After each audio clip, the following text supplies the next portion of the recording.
Hola, volám sa Epic a toto je myslenie v dekádach. Ak si tu nový, vitaj.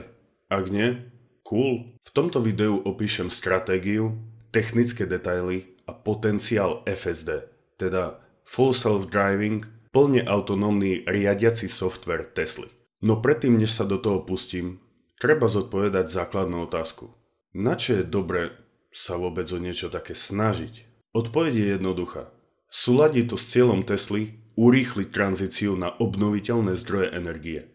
A taktiež jej to bude robiť astronomické zisky. Bežné autá, ktoré musia ľudia riadiť manuálne, sú využívané maximálne 5 až 10% dňa. FSD software robí z Tesly robota na kolesách, ktorého využitie má niekoľkonásobne väčší potenciál. A čím viac kilometrov najazdí Tesla, tým menej ich najazdí auto so spaľovacím motorom. Čiže jedna Tesla fungujúca ako robotaxík nahradí možno 5-7 bežných aut. Zelené auto s niekoľkonásobne väčším využitím má väčší dopad na prostredie a taktiež na zisky. Robotaxík. Pre príklad robotaxíkov použijeme kalkulačku. Neboj sa, nebude to boleť a nebude to trvať dlho. Čo? Z 3 miliónov Tesiel, ktoré sú dnes na cestách, bude, dajme tomu, tretina majiteľov šerovať svoje auto ako robotaxík, aby mu zarábalo, keď ho nepoužíva. Na cestách máme 1 milión robotaxíkov. Robotaxík ročne nabehá, dajme tomu, konzervatívne 10 000 kilometrov. To robí 10 miliard kilometrov ročne. A Tesla si z každého kilometra vezme znovu, konzervatívne, 10 centov. To jej spraví zisk miliardu ročne.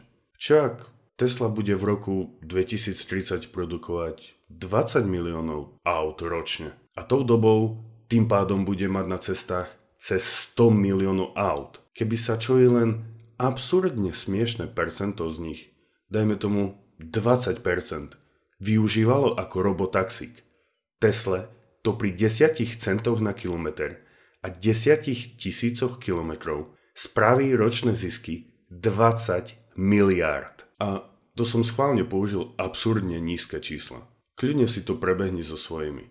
Možno to Tesla nadizajnuje tak, že si budeš môcť zadať vlastnú cenu za kilometr ako majiteľ. Kto by nechcel, aby mu auto zarábalo, keď ho nepoužíva? OK, ale táto služba ešte neexistuje. Kedy to bude realitou? Tesla plánuje začať masovú výrobu dedikovaných robotaxíkov v roku 2024.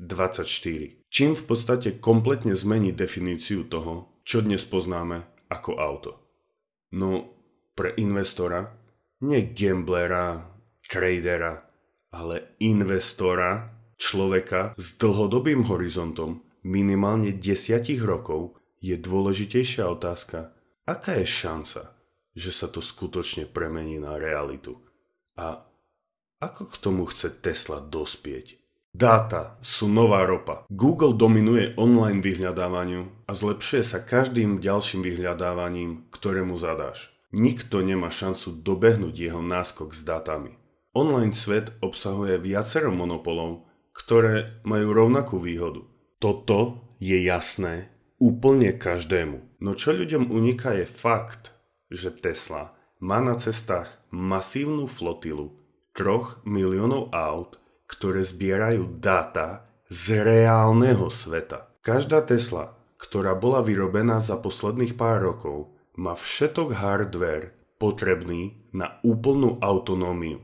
Nikto nemá takto masívnu flotilu senzorov v reálnom svete, ktoré každý deň uploadujú nesmierne čísla dát. A dáta sú spôsob, akým sa FSD software krmi a zlepšuje. V roku 2021 používalo FSD beta software 2000 zákazníkov. V tomto roku ho používa 160 000 zákazníkov, 80 násobok. A žiadna Tesla používajúca FSD beta software nezaznamenala jedinú nehodu. 0. Dáta z reálneho sveta sú nová ropa. Toto zatiaľ nie je jasné všetkým. Neurálne siete. Neurálna sieť je program bežiaci na hardvére modelovanom podľa ľudského mozgu a navrhnutom tak, aby napodobňoval proces učenia sa. Moment, keď počítač porazil človeka v šachu, bol prelomový.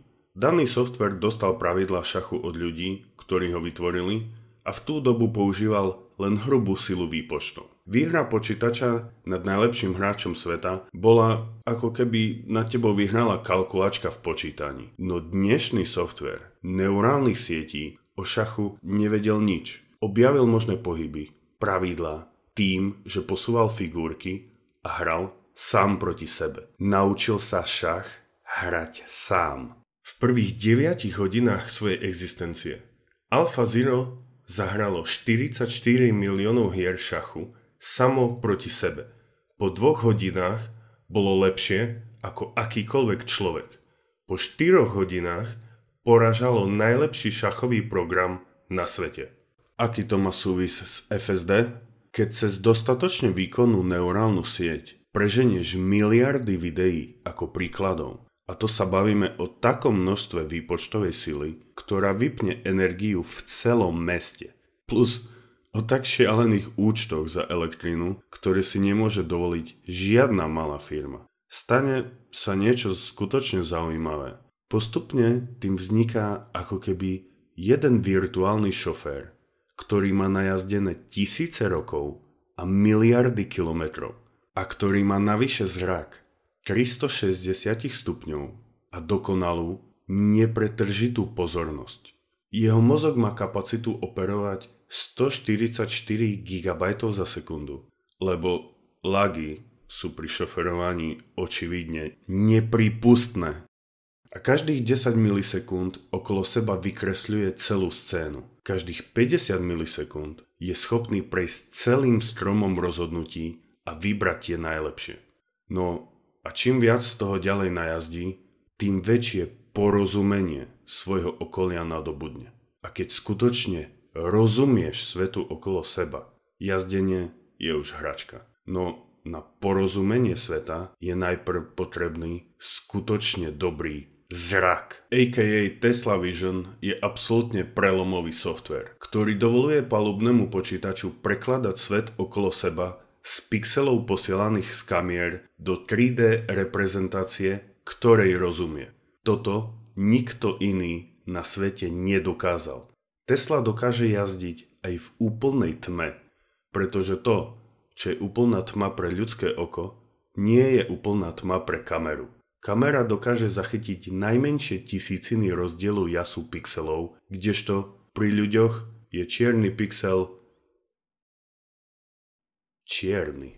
A zatiaľ, čo sa konkurencia ku riešeniu snaží dopracovať používaním technológie netopierov, Tesla sa vďaka napredovaniu technológie zraku bola schopná zbaviť viacerých senzorov, ktorých pokročilý softvér spravil zastaralými a nadbytočnými. Konkrétne radaru a ultrazvukových senzorov používaných do rýchlosti pri parkovaní. Systém ultrazvuku do jedného auta stojí približne 100 eur. Keď vynásobíme 100 eur 1 miliónom aut vyrobených v 2021, ušetrený náklad je 100 miliónov. A to všetko vďaka prelomovým úspechom vo vývoji softvéru zraku. Recap: vďaka FSD budú Tesly aktívne využívané ďaleko viac ako autá bez týchto schopností. V 2024 Tesla plánuje začať masovú výrobu robotaxíkov, v ktorých očakávam všetko okrem volantu a pedálov. Výhodu dát z reálneho sveta dnes chápe málo kto. Neurálne siete sa trénujú z dát Tesla Vision a učia šoferovať samé. Majiteľom budú Tesly zarábať peniaze a Tesle miliardy. Volám sa Epic a toto je myslenie v dekádach. Díky za zhliadnutie. Čo si o tejto technológii myslíš ty? Ktorá krajina bude prvou, kde regulátori povolia túto technológiu na cestách? Aká bude hodnota firmy, ktorá na trh donesie tak prevratnú a ziskovú technológiu? Aká by mala byť hodnota jej akcií? Kedy sa v robotaxíku prevezie prvý zákazník? Čítam všetky komenty.